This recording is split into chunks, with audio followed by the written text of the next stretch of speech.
सीताराम डेरा थाना क्षेत्र में हुई हत्या का पुलिस ने किया खुलासा। 3 आरोपी गिरफ्तार। जमशेदपुर के सीताराम डेरा थाना क्षेत्र अंतर्गत देवनगर आश्रम के समीप बीते 2 और 3 दिसंबर की मध्य रात्रि को हुई हत्या के मामले में पुलिस ने बड़ी कार्रवाई करते हुए पूरे कांड का खुलासा कर दिया है।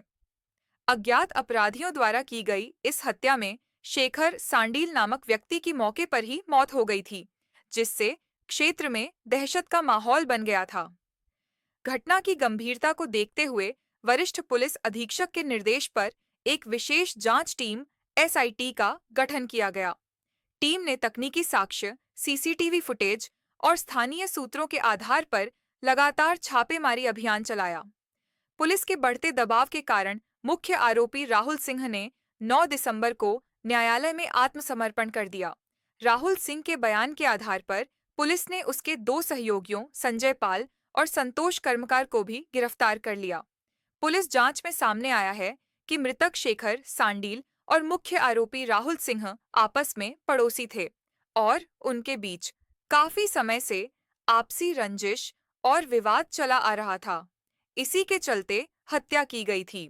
दिनांक 2 और 3 दिसंबर की रात्रि में आपको याद होगा सीताराम डेरा थाना क्षेत्र अंतर्गत देवनगर में एक शेखर शांडिल नाम एक युवक को गोली मार के उसकी हत्या कर दी गई थी। तो इस संदर्भ में हमने एफआईआर किया था जिसका नंबर था 157/25। इसमें एक एसआईटी बनाई गई थी जिसको लीड कर रहे थे डीएसपी हेडक्वार्टर 1 भोला प्रसाद, और उसमें अहम भूमिका थी सीताराम डेरा थाना प्रभारी निरंजन की। इसमें हमने जो टीम के द्वारा काफ़ी सारी ज़्यादा दबिश दी गई, बहुत सारे रेड्स किए गए, जिस प्रेशर में आके जो मुख्य आरोपी था राहुल सिंह, उसने 9 दिसंबर 2025 को कोर्ट में सरेंडर कर दिया था। उस बाद हमने 3 दिन के लिए उसको रिमांड पे लिया था कोर्ट से, और उससे पूछताछ की हमने कड़ाई से, और उसमें हमें पता चला कि इसमें जो बाकी अक्यूज थे पूरे कॉन्स्पिरेसी को हमने अनकवर किया। 2 और अक्यूज थे इसमें, संजय पाल और संतोष कर्मकार उर्फ कूड़ा, जिनको हमने कल रात में अरेस्ट किया है।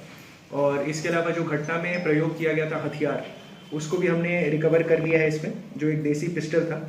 इसमें आप लोग को जो लड़ाई का कारण था वो ये था कि आज से करीब 1.5 साल पहले जनवरी 2024 में जो मृतक है और जो मेन अक्यूज है, इन दोनों के परिवार में लड़ाई हुई थी, जिस मामले में एक एफआईआर भी रजिस्टर किया गया था, जिसमें दोनों परिवारों को चार्जशीट भी किया गया था। और उसके बाद आज से करीब 4-5 महीना पहले जो मृतक था वो मेन अक्यूज राहुल सिंह के घर पे गया था और उसे काफ़ी भद्दी गालियाँ अपेरेंटली दी थी, जिसके कारण उसने कसम खा लिया था जो मेन अक्यूज था कि इसे जब तक इसमें न्याय नहीं करेंगे तब तक हम अपना बाल भी नहीं कटाएंगे। तो उसके बाद इसी में काफ़ी फिल्मी अंदाज में उन्होंने प्लानिंग किया और 2 और 3 को रात में गोली मार दी थी। जो 3 लोग गिरफ्तार हुए हैं उसमें राहुल सिंह है जो पुलिस रिमांड पे भी है, संजय पाल जो कि सीताराम डेरा का ही रहने वाला है, और संतोष कर्मकार उर्फ कूड़ा, ये 3 लोग हैं। राहुल सिंह का एक आपराधिक इतिहास है, 2 केस है इस पे टोटल, एक छिनतई का है और एक मारपीट का है। और सिमिलरली संतोष कर्मकार और कूड़ा के ऊपर भी एक मारपीट का केस है और पब्लिक सर्विस के ऑब्स्ट्रक्शन का भी केस है इसमें। जो बरामदगी है इसमें एक देसी पिस्टल का है, और जो बाइक को यूज करके घटना को अंजाम दिया गया था और वहां से भागने में उसके द्वारा ये यूज किया गया था, उसको हमने रिकवर कर लिया। संजय पाल का आपराधिक इतिहास है कुछ? नहीं, संजय पाल का कोई आपराधिक इतिहास नहीं है ना, बट वो उस टाइम पीओ पे था, जब फायरिंग हुआ था तो वो पीओ पे था। पिस्तौल किसके पास था? पिस्तौल से फायरिंग जिसने किया था वो राहुल सिंह था, मेन फायरिंग उसका किसके पास है? उसी के पास है। हाँ, मतलब उसके हम लोग उसका जो कबाड़ी वाले एक टाल टाइप का था राहुल से, वहां से हम लोग रिकवर किया। बेसिकली उसी का पोजीशन का आएगा क्योंकि उसी का प्रॉपर्टी था। कबाड़ी क्या जगह? जो टाल था, एग्जैक्टली, यस।